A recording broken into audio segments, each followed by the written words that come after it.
Dès que vous commencez à appliquer les principes de Jézabel, sa présence s'établit rapidement au centre de vos activités. À un certain moment, ce qui alimentera les peurs et sera mis en avant, ce sera Mammon. En effet, Mammon peut se masquer sous les traits d'une créature qui exige l'adoration humaine.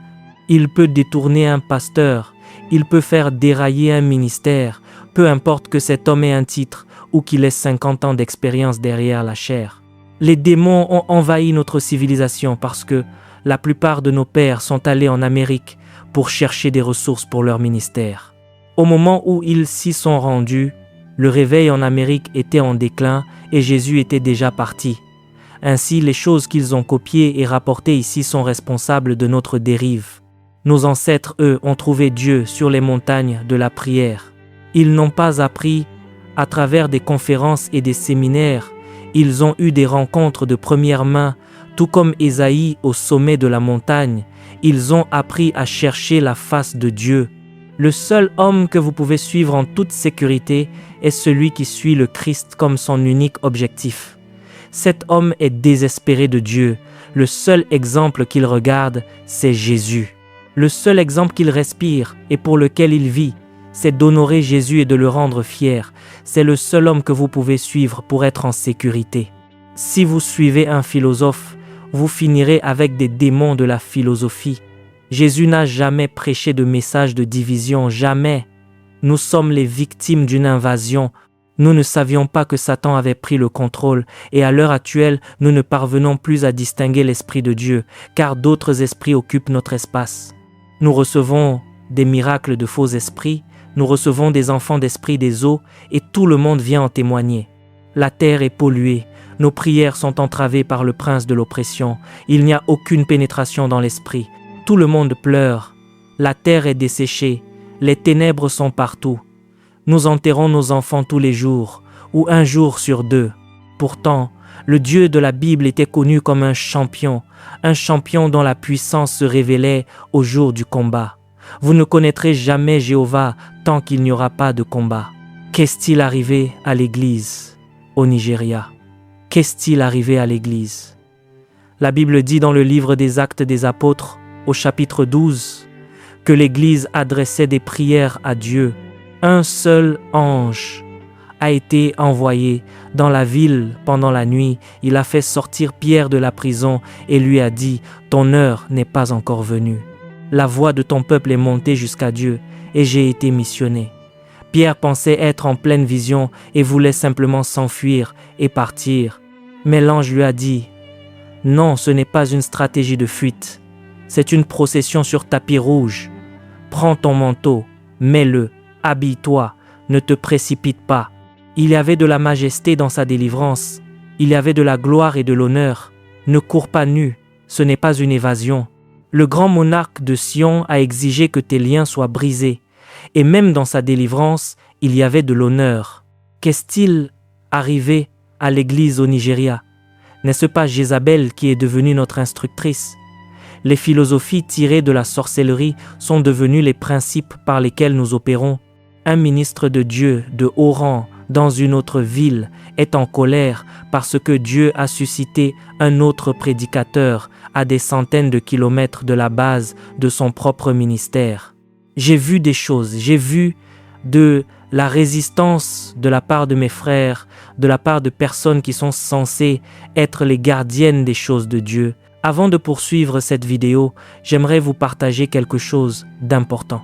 Si vous désirez aller plus loin avec Dieu et découvrir ce qui a réellement fait la différence dans la vie des grands généraux de la foi, je vous invite à vous procurer mon livre « Les généraux de Dieu ». Vous y découvrirez leurs habitudes spirituelles, les secrets de leur consécration, leur parcours, les sacrifices qu'ils ont consentis, comment la puissance de Dieu s'est manifestée dans leur vie, et surtout les principes bibliques que vous pouvez appliquer dès aujourd'hui pour marcher vous aussi dans une relation plus profonde avec Dieu. Le lien se trouve dans la description de cette vidéo. Je suis convaincu que ce livre sera une véritable bénédiction pour votre vie spirituelle. Maintenant, revenons à notre enseignement. J'ai découvert qu'une guerre civile couvait dans notre camp. Ce n'était pas les fruits du témoignage de Jésus. Beaucoup ont commencé à écouter les murmures de Jézabel et la corruption s'est installée dans le pays. C'est pourquoi Jésus vient vers l'église au Nigeria et dit « À celui qui vaincra ».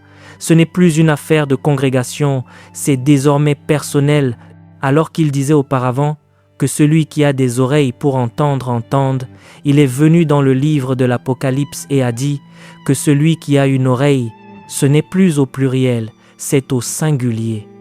Avez-vous une oreille? Car les vainqueurs sont ceux qui ont une oreille, non pas pour entendre ce que Dieu dit dans leur propre vie, mais pour entendre ce que Dieu dit aux églises. Ils connaissent la direction que le corps du Christ est censé prendre. Ils connaissent la direction que Dieu prend à leur époque. Nos contemporains parlent de confort parce qu'ils prospèrent et qu'ils gagnent de l'argent, alors ils se disent que tout va bien. Non. Il y avait des hommes comme David qui s'écriaient qu'il vivait dans une maison de cèdre tandis que l'arche de Dieu habitait sous une tente. Votre dénomination est peut-être prospère, mais l'œuvre de Dieu sur votre territoire prospère-t-elle? Les yeux des gens se sont fermés aux réalités du royaume sur leur propre territoire. Dans les États où nous organisons ces grands rassemblements, les gouverneurs sont des fils de la servante. Ainsi, nos rassemblements de millions de personnes n'ont jamais rien changé dans le monde spirituel. Ne me dites pas que ce que nous avons est l'Église. Ne me le dites pas, car ce que nous avons est impuissant à l'échelle territoriale. Jésus, dans les jours de sa chair, n'avait pas de chair. Ce que nous appelons son ministère se manifestait dans les circonstances normales de la vie quotidienne. Il voyait quelqu'un se rendre à un enterrement, au milieu des chants de deuil, et il s'approchait simplement, touchait le cercueil et disait aux morts « Lève-toi ». Il arrivait là où la fille de Jairus était morte, et comme les pleureurs étaient dehors, il disait « Faites sortir tout le monde, ils peuvent pleurer dehors », puis il la ressuscitait. Il gâchait les enterrements, purifiait les lépreux sur les places publiques et enseignait les foules sur les rochers. Il n'y avait pas d'auditorium, et pourtant il a apporté un renouveau spirituel majeur. Un seul enseignant, accompagné de signes et de prodiges, les gens s'émerveillaient de sa doctrine, car sa parole était empreinte de puissance. Ils étaient saisis de stupeur et se demandaient comment ils pouvaient donner des ordres aux démons et se faire obéir. Qu'est-il arrivé au christianisme du Nigeria? Le christianisme et l'Église d'aujourd'hui ne tournent plus qu'autour du marketing, de la gestion et du service client, tandis que la bête qui rôde sur notre terre depuis de nombreuses années continue de verser le sang. Qu'est-il arrivé à la puissance de nos prières? Comment le salut viendra-t-il à notre peuple? Où est la puissance de notre Dieu? Quand Jésus passe, il s'écrie à celui qui vaincra. C'est ce qu'il crie à l'église nigériane. Qui est celui qui paiera le prix pour ne pas se conformer aux circonstances, pour ne pas être un homme aux lèvres impures au milieu d'un peuple aux lèvres impures, mais pour s'élever au-dessus des standards et brûler du feu de Jésus? Si vous ressentez ce dont je parle, il est temps de prier. Pouvons-nous prier pendant 5 minutes? Reviens, afin que nous puissions te regarder. Reviens, reviens, reviens. Un temps est venu où nous étions si déprimés que nous avions besoin de comédiens pour nous faire rire, parce que notre Dieu est devenu une figure comique. Reviens, afin que nous puissions te regarder, afin que nous puissions porter nos regards sur toi. Notre ancêtre dans la foi a prophétisé une ère dans laquelle la justice habitera au Nigeria. Les paroles de nos ancêtres ont-elles manqué de foi? Ce prophète nous a-t-il menti? Reviens, afin que nous puissions tourner nos regards vers toi.